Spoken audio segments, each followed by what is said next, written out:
Yes, welcome and happy Easter. All right. Well, I want to thank you guys so much for being here. I just felt led today to kind of veer a little off of the traditional Easter message of, we've read and we've sung about it and we know the story, but I felt a little led to move away from the traditional message of now going through that story and looking through it again and then kind of going through that. I instead wanted to focus on the person who is the main character of the Easter story, and that is Jesus Christ. And so we're going to look at the person of Jesus today, because actually it's very important to ask yourself the question, who is Jesus, right? That's a very important question that we've got to answer, that we need to know the answer to. And so today we're going to actually look at who the person is. Now, there's 2 times a year in our country where Jesus Christ is really kind of, at least on people's minds, no matter what your beliefs are, if it's just a little bit or a lot. What are those 2 times a year? Easter and Christmas, right? And so the fact that Jesus is on a lot of people's minds today, whether they believe in it or not. I mean, I'm sure if you took to social media today and you looked at any public thing at all, you start to see fights in the comment section, right? And there's people who are trying to discredit who Jesus is, or people who are trying to say that Jesus is risen, and you just have all of these fights and everything. And I look at it, and it's very, very interesting to me because what people think when he comes to mind varies depending on the person, right? How many of you guys know someone who believes something about Jesus that's different than you do? Anybody know anybody like that? Sure. We all know people like that. Some people have never really given him much thought. Some people have given him a lot of thought, and some people come to different conclusions on things. But here's something that someone said one time, and I'll put this quote up here on the screen for you. I won't do it. Anna's going to do it for you, but here it is. Almost everyone who has heard of Jesus has developed an opinion about him. Fair? That is to be expected, for he is not only the most famous person in world history, but also the most controversial person in world history, which is very true. Because whenever you start bringing up Jesus, I'm telling you guys, now that we live in an age of social media and internet, you just mention the word Jesus and you start seeing just a comment section go off about people who are talking about who Jesus is, all right? And we see that controversy heavily in our city. We really do. We see it very, very heavily. And we saw it even yesterday at the Easter egg hunt. Christians, this is some things that Christians claim, right? Christians claim that Jesus is the Messiah. That's what we would say. As Christians, we would say Jesus is the Messiah. But our New York City Jewish brothers and sisters would vehemently disagree with that, right? So that's a controversial topic. We say Jesus is the Messiah, and now all of a sudden you've got to fight. You've got different opinions on things, right? Christians also claim that Jesus is the only way to heaven. Jesus is the only way to heaven. That's what we say. But what would our New York City Muslim, Hindu, Universalist brothers and sisters, would they agree with that? No, they wouldn't agree with that, right? They would very much disagree with that. And then also we would claim as Christians that Jesus Jesus died and rose from the dead. That's what we're doing here today. That's what we've been singing about. That's what we've been talking about. That's the whole Easter message, is that Jesus died and rose from the dead. But our New York City atheist brothers and sisters, would they agree with that? No, they wouldn't agree with that. They would say something different. It's a very controversial topic. But I feel like finding the answer of who the person of Jesus is probably the most important thing any person can search for. And you're like, well, you say that because you're a Christian. Okay, I am a Christian, guilty as charged. But I'm saying that is the most important thing that we need to look at, that I believe that every person on the planet should look at, because of who Jesus claimed to be. But not only that, because a lot of people claim to be a lot of things. I think that because of who Jesus claimed to be, but also because of his actions that back up things. Whenever you got somebody in the world, right, who is claiming to be something bold, like we live in New York City. I mean, you can go to Times Square and you're going to meet some people who claim to be God. Okay, probably, right? But what you do is you look at that person and you look at them and you go, okay, is that worth checking up on? If you're in Times Square, the answer is very quick, no, right? Because you're looking at this person, how they're acting, and you're going, okay, let's just get out of here, crazy, right? But whenever you've got somebody who is like, claims something very, very bold, which I think the boldest thing you can claim is I am God, and you've got Jesus who claimed to be God, and whenever you've got somebody who claims to be God, and they also do some things that are absolutely unexplainable, that should at least be worth looking into. We should at least look into something. It deserves some sort of further examination, because Jesus is just different. He's different than a lot of people, right? Built different. Yeah, sorry. So, I look at my son for that, because I learned cool phrases from him. Keeps me cool, right? Yeah. He really does. He kind of keeps me young, even though my hair doesn't show that at all. But that's okay. But, so my job today, all right, this is what I want to do, is to give you a bit of a jump start in this research, because I think everybody should research this. Maybe some of you have, and you're like, yeah, I know some things about Jesus, and maybe some things are going to be added on today. You're going to go, man, that's some really good points. Maybe whenever you're having a conversation with somebody, you might be able to bring some of these things up. Maybe today you're like, you know what, I really haven't looked very much into the person of Jesus and who Jesus is, and that's okay, because right now is a great starting point for that. But here's what we're not going to do. We're not going to be able to cover who Jesus is exhaustively. There's a whole book about him. Leo was talking about it whenever we had our pre-devotion time and our prayer time for all of our volunteers. Like, there's a whole book about Jesus. And so we can't cover everything, but I do want to at least get you started, and I do want you to at least be able to go into it and take further action in studying who the person of Jesus is, or even just piquing your interest to be able to look at, to say, okay, I really do need to check this out. That's really kind of my goal today, all right? And so no matter what, no matter where you are, I want everybody to decide and think of something that may say, okay, this is true and worth looking at, or it's not true and not really worth looking at, all right? So first of all, I think a huge question to answer that we have to answer about Jesus is, that first one that we talked about with our Jewish brothers and sisters, our New York brothers and sisters, was he the Messiah? I think that's the first thing that is worth looking at, because Jesus claimed to be the Messiah. And maybe you're like, well, wait a minute, shouldn't we be talking about first, did Jesus even exist? Because have you guys ever run into somebody and you're like, what are your thoughts on Jesus? And they're like, well, I think he was made up. You ever ran into anybody like that? Okay, that person almost is probably not worth talking to, because they've not really done any research about anything. Because anybody who is at least a little bit serious about history or have put in any amount of scholarship into the person of Jesus, there's no question that a person named Jesus existed. So I'm not going to stand here today and say, and this is how we know Jesus existed. You can take Google 10 minutes. You're going to know that a person named Jesus existed, all right? So was he the Messiah, though? Was he the one that was prophesied about in Jewish scriptures hundreds of years before he actually walked the earth? Because that'd be pretty crazy if somebody was able to predict a person who was going to come in the future. And not only the person, but a lot of things that happened to that person. Like, that would make me go, I need to look into this a little bit more, right? It should, at least, if we're being honest with ourselves. So was he the Messiah? I have a Jewish friend named Michael, who I met here in New York. Jewish friend named Michael.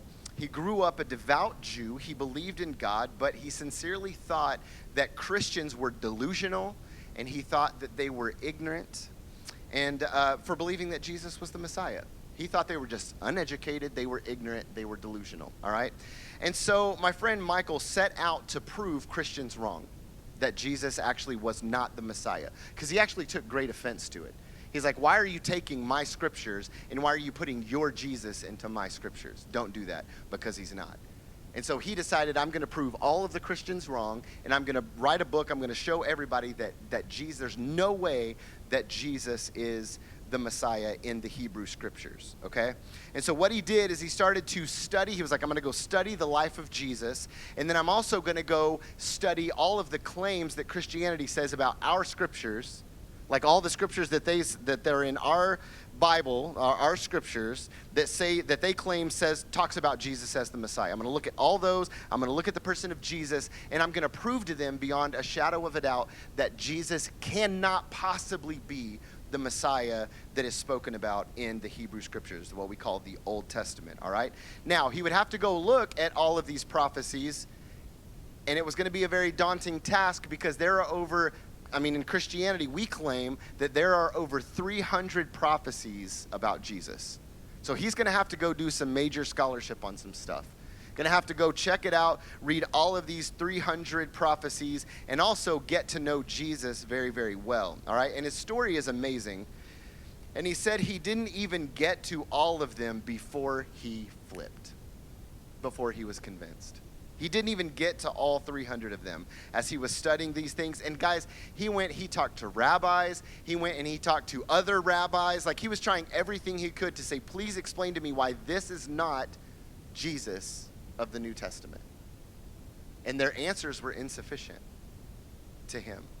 He was like, I'm not buying this because of the things that he was discovering after he studied the person of Jesus. So he knew his Old Testament scriptures. He knew his Hebrew scriptures. But he'd never read them thinking about Jesus. So he went and he looked up Jesus, studied the person of Jesus, and he said he'd never read his scriptures the same again because of the things that he found in there.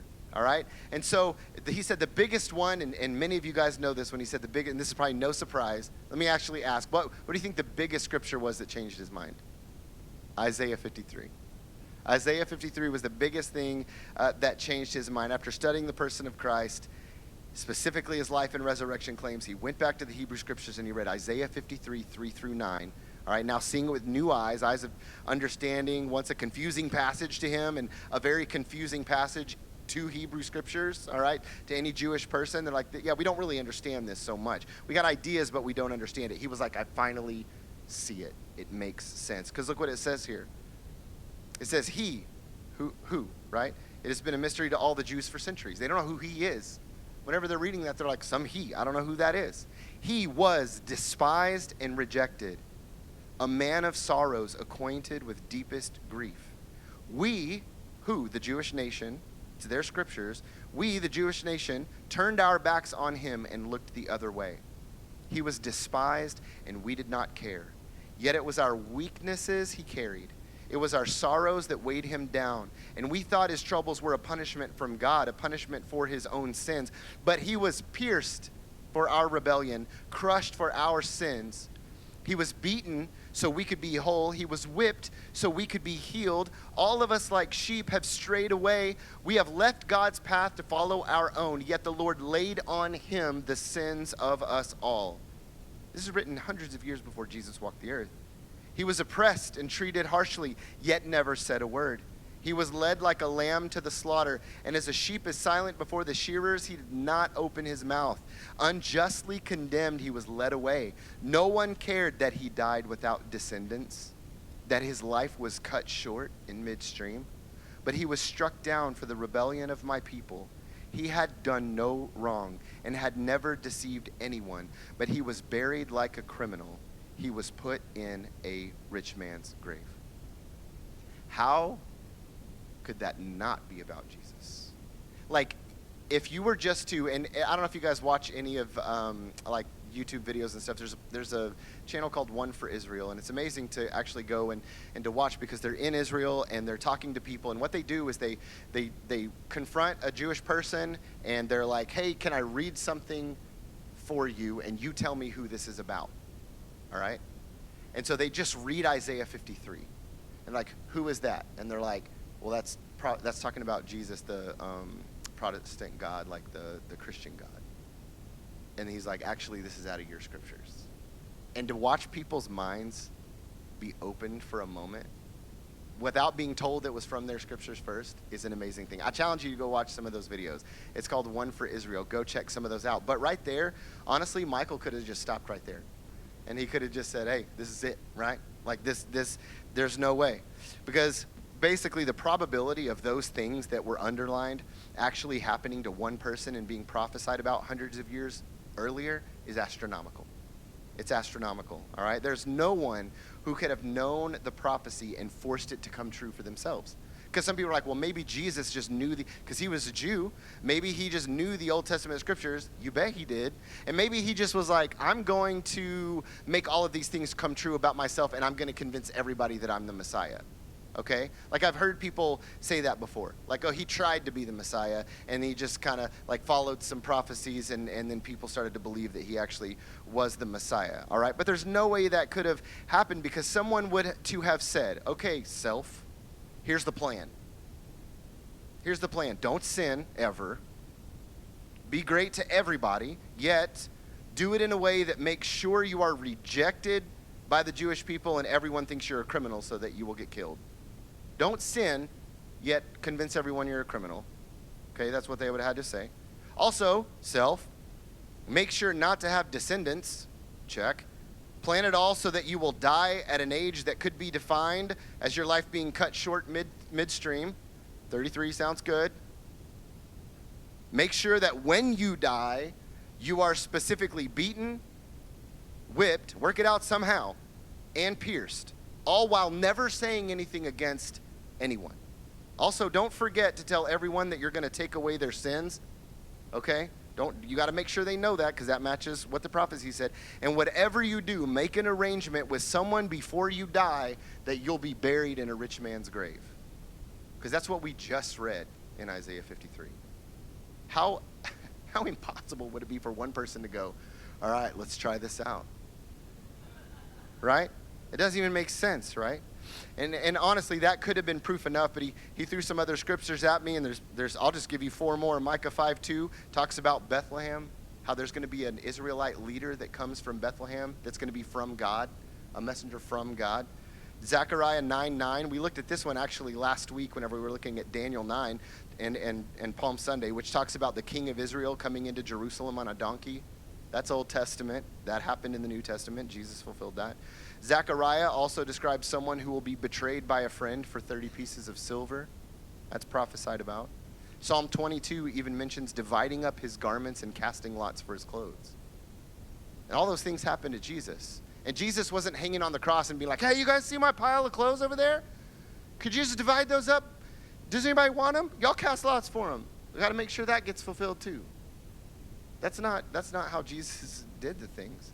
They were all just a part of what happened naturally to him because he is the Messiah. And he told me that in his research, he found that the odds of even one person fulfilling 8 of those prophecies, this is just a crazy statistic, 8 of them was 1 in 100 quadrillion. All right? I know, and you're just like, that sounds large, but I don't know what that number is. Like, right? Like, what could that be, right? So that's a 1, obviously, with 17 zeros at the end. And basically, let me just tell you this, mathematically, it's not possible. All right? Like, if you were to ask a person, like, hey, I've got a 1 in 100 quadrillion chance of this happening. Should I do it? They're going to go, don't, right? So, to put it in a different way, if you took that many $50 coins, how many of you guys remember a $50 coin? We're old enough in the room. How many of you guys like, I didn't know that they made a $50 coin? Anybody in the room like that? Yeah? Yeah. They made a $50 coin. It's a little bit bigger than a quarter, all right? And does anybody remember what president was on it? Kennedy. Wow, way to go, man. Extra bonus points. If you took a $50, right, and you were to take 100 whatever that number I said, 1 with 17 zeros at the end, that many of them, okay, and you were to just like dump them in the state of Texas, okay, it wouldn't just like, and you were just to kind of like mix them all up, make sure it's all even all over everywhere in Texas. How much of Texas do you think it would cover up? The whole thing. But 2 feet deep. So not just the whole state of Texas, 2 feet deep of the state of Texas. That's how many $50 it would take for that number right there. And now let me explain to you the chances of Jesus fulfilling 8 of those. Just 8 of those, all right? When I said is 1 in that number, it would be like you taking, Andrew, all right, and being like, Andrew, come here for a second. You see this huge state of Texas with all of these silver dollars? I marked one of them. Okay, and what I'm going to do, I'm going to blindfold you, and I'm going to just send you off into Texas. And you're going to walk around, and you're going to dig around. You can go as far as you want, for as long as you want, and I want you to bend down, and I want you to pick up one of those $50. The chances of him choosing the one that I marked are the same chances of Jesus fulfilling 8 of those prophecies that we talked about. Jesus didn't fulfill 8 prophecies. He fulfilled 300. All right? So the question on the table whenever my friend Michael was looking at, is Jesus the Messiah?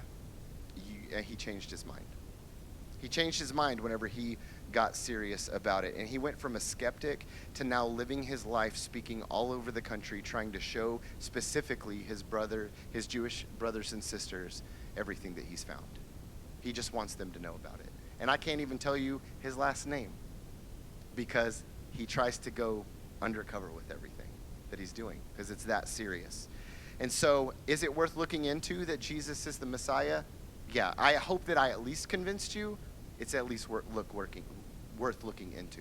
Another guy by the name of Josh McDowell. How many of you guys have ever heard that name before? Yeah, Josh McDowell. He's got some really cool stuff out there. Did you guys know that he actually grew up in Michigan? We got some people who are going to be flying to Michigan tomorrow, actually. He's from Michigan, old Josh.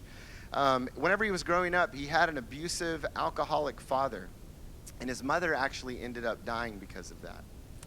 And he hated God. Hated God. He couldn't stand God. He couldn't stand Christians or anything that had to do with God. He thought Christians were deceived, ignorant people who believed in fairy tales. And then he went to college and he met some Christians who invited him to a Bible study. And I would love to tell you that they shared Christ with him and he became a believer. No, he hated them so much that he decided he was going to make it his life's mission to go out and to write a book to prove Christianity wrong. All right? And he took it seriously, very seriously, because he decided to go all throughout the United States, England, Germany, France, and Switzerland. I'm like, how'd you pick those places? Anyways, gathering evidence to write a book refuting Christianity. And he was like, I am going to rid the world of Christianity once and for all.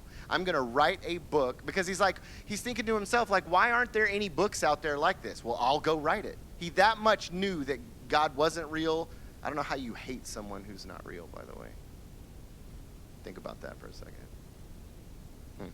Anyways, but he's like, I'm going to go and I'm going to prove to everybody that God's not real. So he starts to do all of this research, and he said that one day after doing so much research that he would gather all of his evidence, and he leaned back, and one day he just goes, dang, it's true.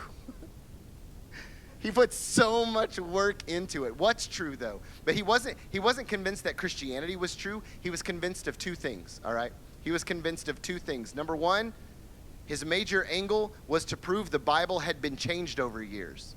Have you guys heard that before? Have you guys heard that people say, like, I don't believe the Bible. It's like the game telephone. It's just been passed down all the time, and it's been changed all throughout the years. I hear that all the time. He went specifically to go, okay, I'm going to prove that the scriptures that we have today, like the Bible that people have today, is not the same thing that was written. I'm going to show all of the changes. He tried so hard, and at the end, he was like, there aren't any. The Bible hasn't been changed. Like what was originally written is more than likely exactly what we have today. Like the probability is too high that it's exactly what we have today. And again, I would love to exhaust all of that with you. I don't have time. I'm trying to pique your interest. Go look into it, all right? He also wanted to find proof against the claims of Jesus, all right? But he actually found greater proof for the opposite. Jesus actually said the things the Bible said he said, and did the things that he said that he did, that the Bible said he did. He was like, man, I wanted to prove that the outside sources, books of antiquity, I was hoping the outside sources would contradict the Bible, but all I'm finding is things lining up. That he actually said these things and he actually did these things, and other books talk about it. And so now what? Josh was left with a quandary. He's like, what do I do with this? It left him with only 3 possibilities, and maybe you've heard this before. Left him with 3 possibilities. Number 1, Jesus is either lying, or he's a lunatic, or he's actually who he says he is, which is Lord.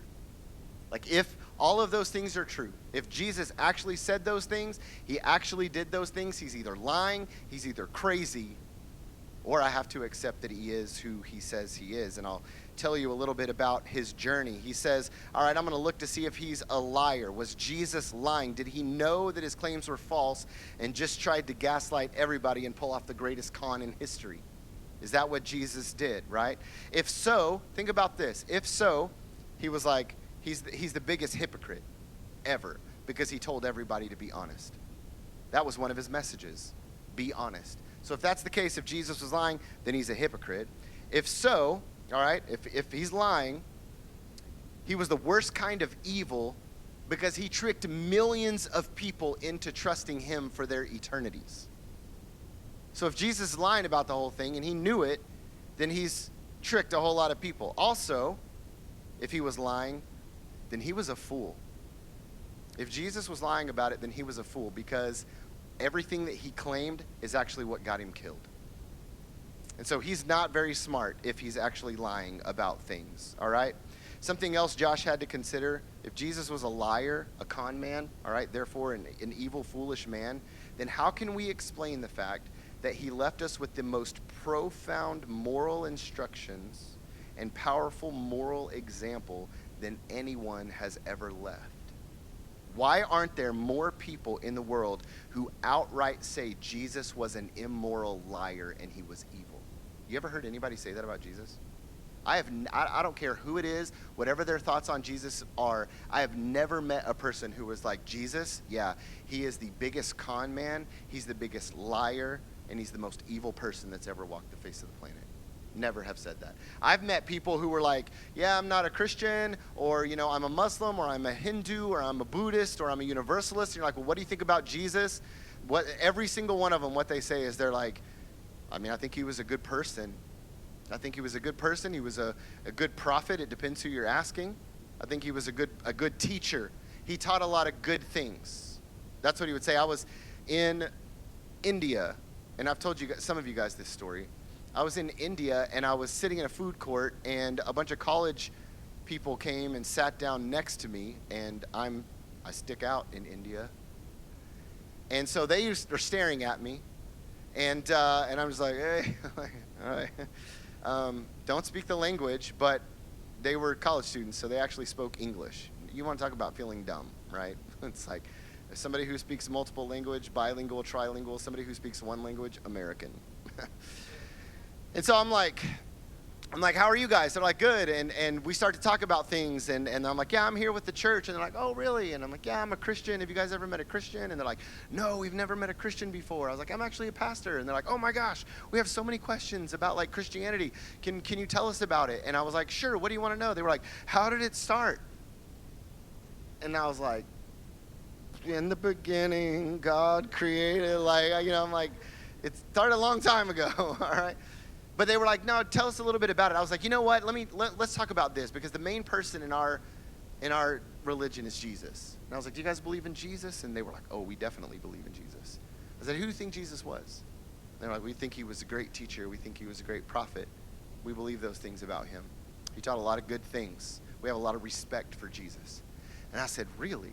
And I said, because if you think about it, Jesus said a lot of crazy things about himself.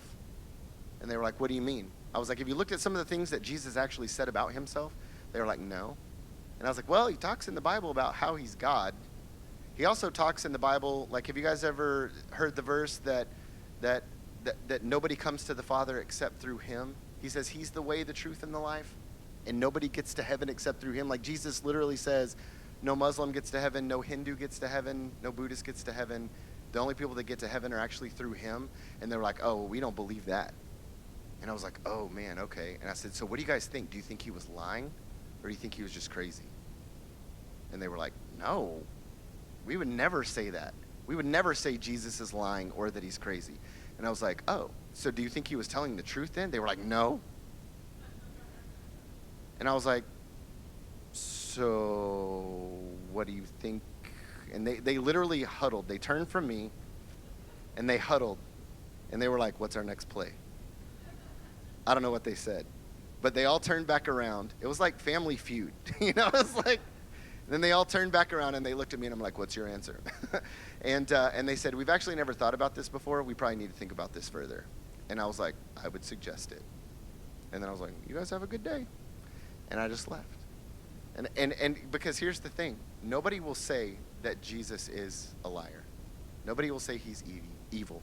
But I'm telling you, if he wasn't who he says he is, then and he was lying, then he was very, very evil. Maybe he was crazy, though. Maybe he wasn't lying. Maybe he honestly thought he was God, but he just was mistaken, all right? He's one of those people. There have been many people who claim those kinds of things. So I saw a thing today. There was a guy, this was a year ago, in Kenya. I don't know if you guys saw this story. A guy in Kenya who said and claimed to be that he was Jesus Christ, okay? So a year ago. And he went to the police before Good Friday because he heard in town that some people were plotting to crucify him because they said he would raise on the third day if he really was Jesus. So he went to the cops and he was like, you guys got to protect me. Like, these people are about to kill me. I don't know if you guys saw that or not, but like that was a claim that this guy had. And we have people all the time, all throughout history, who have claimed to be God, claimed to be, Jesus, or just saying some of the craziest things. And here's the thing that I want to ask. Why don't we ever, if Jesus wasn't lying, why don't we ever hear people say that he's outright crazy? Like he's a lunatic, he's crazy. Peter Kreeft, a philosopher, he said this. He said, Jesus has in abundance precisely those three qualities that liars and lunatics most obviously lack. Number one, his practical wisdom, his ability to read human hearts. He had incredibly clear judgment, something that a medically insane person would not have. Number two, his deep and his winning love, his passionate compassion, his ability to attract people and make them feel at home and forgiven. Crazy people can't do that. Number three, his ability to astonish, his unpredictability, his creativity. That's what he said about Jesus. Jesus provided us with the most ethical and loving teachings to this day. And if anything we should be debating, it's possibly, is he the wisest and most sane person that has ever lived? That's what we should be talking about because of how he acted, because of his words, how he treated people, what he taught. So it just begs to say, if he's not lying, if he's not a lunatic, Josh said, if I'm going to be intellectually honest, then he must be Lord. Guy who set out to destroy Christianity didn't end up writing a book destroying Christianity. He actually wrote a book that I would recommend to every single person in the room about defending Christianity, and it's a book called Evidence That Demands a Verdict. Josh McDowell, Evidence That Demands a Verdict. Go check it out. Read it. It's thick. But go read it because there's a lot of really, really good stuff in there. So finally, a guy named Lee Strobel. You ever heard of him before? Anybody in the room? What book did he write?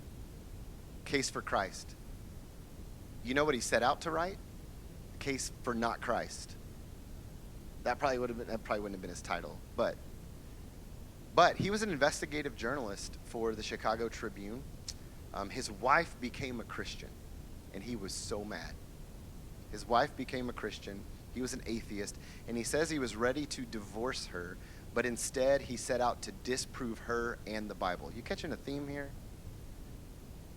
He set out to disprove her and the Bible, and specifically, do you know what he went and he attacked? The resurrection of Jesus. That's where he was going to do it, because he said, if I can prove that Jesus was not resurrected, then I can wipe out Christianity. They have no leg to stand on if Jesus was never resurrected.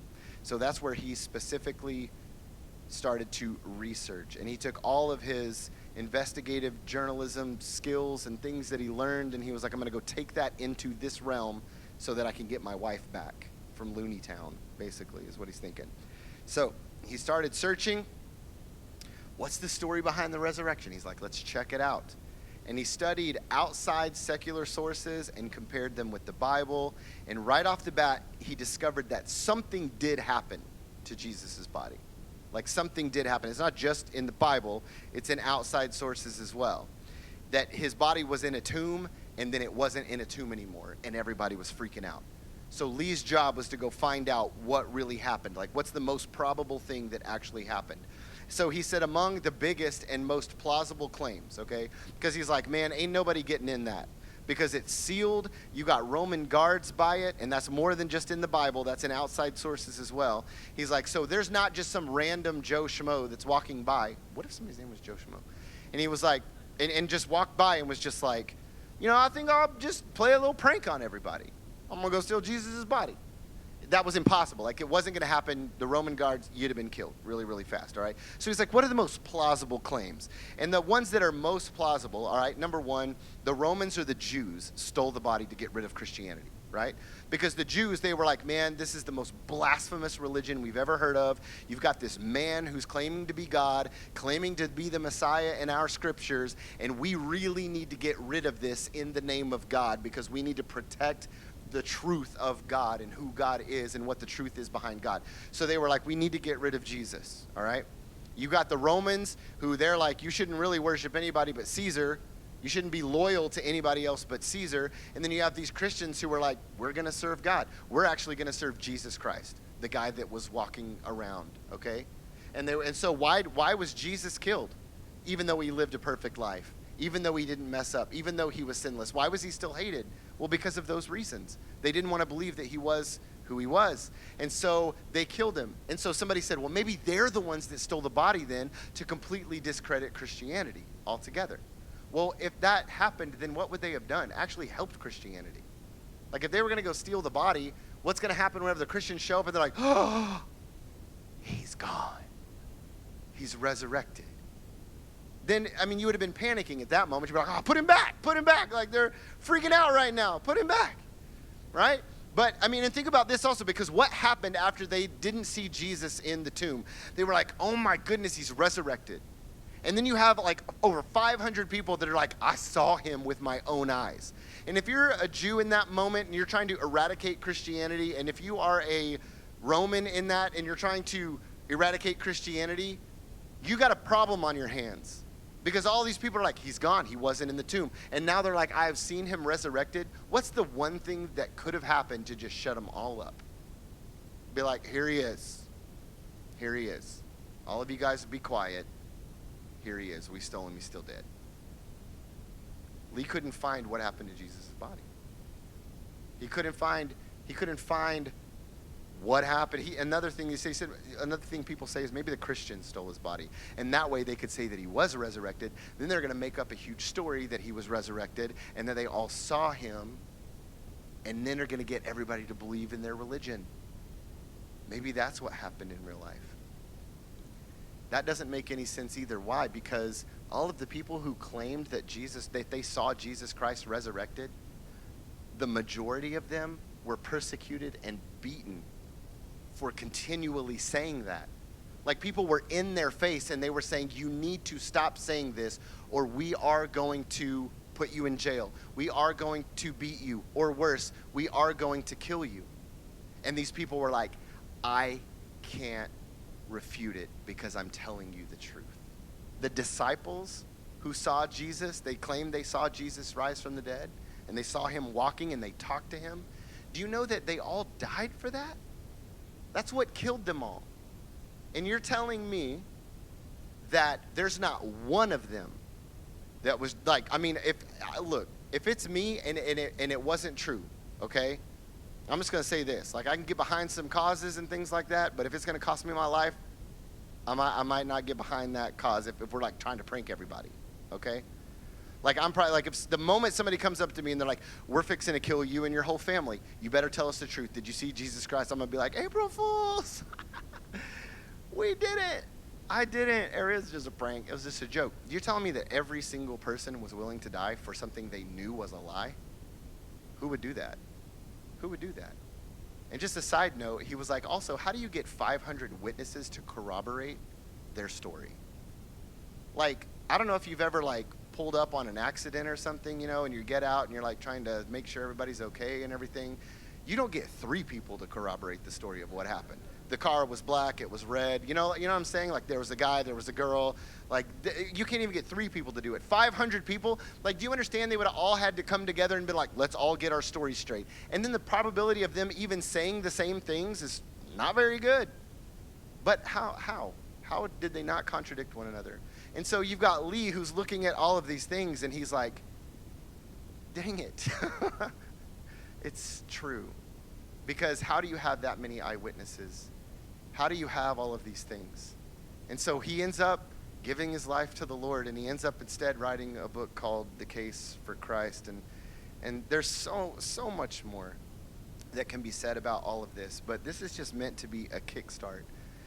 And so, look, Evidence That Demands a Verdict, Josh McDowell, check it out. Case for Christ, Lee Strobel, check it out if you want to do some more research about some things. But listen, the reason I use them is because, and the reason I use my friend Michael, is because they're not people who were Christians and decided that we're going to write a book to defend Christianity. The reason I use them as an example is because they were militant atheists that were trying to disprove Christianity.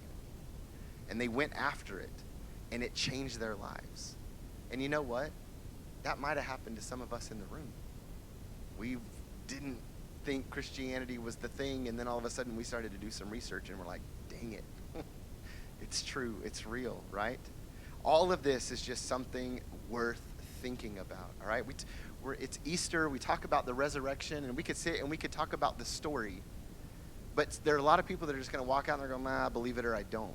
I at least want people to go, there might be something to that. It might be worth looking into, all right? Jesus asked his disciples, who do you say I am? What did Peter say in return? You are the Christ. You are the Son of the living God. And listen, some people may not agree with Peter's answer, but everyone should not ignore Jesus' question. Shouldn't ignore the question. Who do you say Jesus is? Ask that to every single person in the room. And why do you say Jesus is that? Why? Because you know what else we're not called to have? We talked about this the other day, just blind faith. We're not just called just to believe something because somebody told you to. I'm not a Christian because I grew up in the church and somebody brainwashed me into being a Christian. I didn't grow up in the church. And I'm not a Christian today and continue to be a Christian because I'm like, I sure hope this is true at the end of my life. The more research and the more study I've done, the more convinced I am of everything. But I can't do that for you. I just know that it's happened to me. It's happened to these guys. And so I want to say, if you're a believer in here and you believe that Jesus died on the cross, rose again, why? How much research have you done there? Because you know what it's going to take? One person coming by and giving you some sort of crazy advice on the whole thing, and then all of a sudden you're going to go, maybe it's not true. There's not a soul that's going to walk up to me. I'm telling you this right now. There's not a soul that's going to walk up to me ever in my life and try to tell me something that Jesus wasn't who he says he was. There's nothing that's going to rock the boat because I've seen too much. I've studied too much. I got too much to say. And in fact, if somebody does come up to me and say that, I'm like, can we sit down? I'm going to show you some things. What do you think about Jesus? Right? I mean, that's what we're going to do. So who do you say Jesus is? Because here's who he says he is. And he backed it up with his actions. He says he's the Son of God, the giver of eternal life. He said he was divine. He said he was the one who forgives sins. He said he was the bread of life. He said he's the great I am, claimed to be God, the giver of living water, the light of the world, the door of salvation, the Messiah. And he very exclusively said in John 14:6, I'm the way, the truth, and the life. Nobody comes to the Father except through me. These are things that Jesus said about himself. What are you going to believe about it? And those aren't all the things he claimed. Those are a few things that he claimed, all right? So, food for thought, something to walk away with, maybe encouragement in your faith a little bit, maybe some advice to go and to research some more. That's what I hope we're all doing, is being scholars of what we're talking about here. Guys, here's the truth. And I can't tell it for you, but I can tell it for me. Here's the truth. Jesus Christ lived. Jesus Christ lived a perfect life. He was killed, and he was raised, and it was all part of God's plan so that you and I could forever be forgiven of our sins, so that you and I could one day walk with him, because we have a very real problem, and it's that our sin separates us from God, from a holy God. And it was going to do that for eternity, yet God, while we were still sinners, provided Christ so that you and I wouldn't have to pay for our own sins. He paid for our sins for us, took them upon himself. Guys, that's the good news of the gospel. That's what Jesus did, and it's real. And it's real. And I want everybody to find that before their final days. It's real. Right?